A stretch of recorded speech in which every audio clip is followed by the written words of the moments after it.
Vee Mama was celebrated in the community for the help she rendered to families, but little did they know that her generosity was built on secrets that thrived only in silence and distance.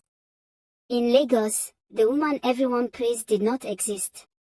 What lived there instead was a sharper version of Vee Mama, one whose smile no longer reached her eyes and whose kindness had strict conditions.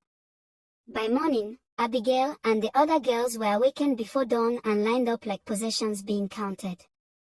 Their names were replaced with numbers, their questions silenced with stern looks, and their fear dismissed as childish weakness. They were taught new rules quickly. No one left the house without permission. No one spoke to outsiders. No one mentioned home.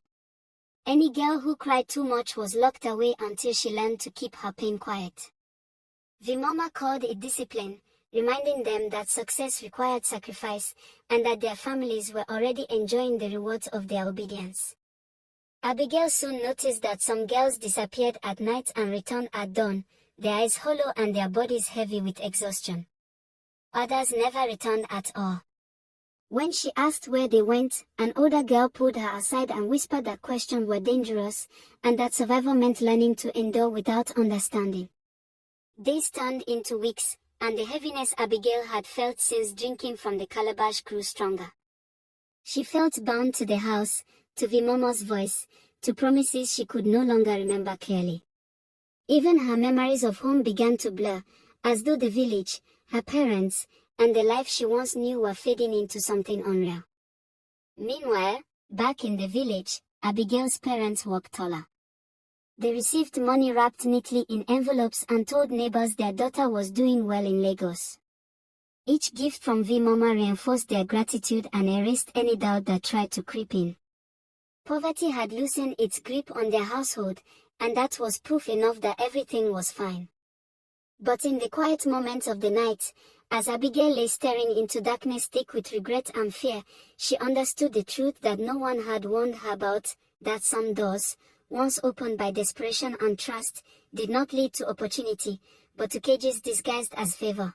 By the third month, Abigail had learned to move quietly, to speak only when spoken to, and to hide her fear.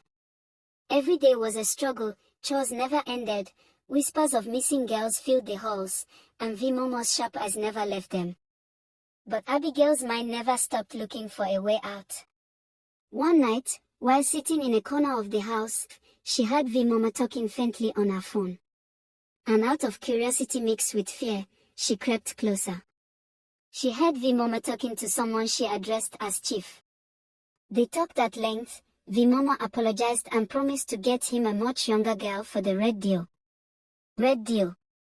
Abigail thought. Suddenly, she remembered hearing some older girls talking about how some of the girls who went for the red deal never returned. Everything clicked in Abigail's mind. Vee Mama wasn't just taking girls to work in Lagos, she was helping powerful people use them for rituals and fast money schemes. Abigail's heart pounded in her chest. She couldn't scream. She couldn't tell anyone. And she couldn't stop thinking about the girls who had disappeared before her. She could not be next. She backed away quietly, planning her escape. She studied the doors, the guards, the walls. There were more than 20 armed men around the house. Each step she took had to be careful, precise, silent.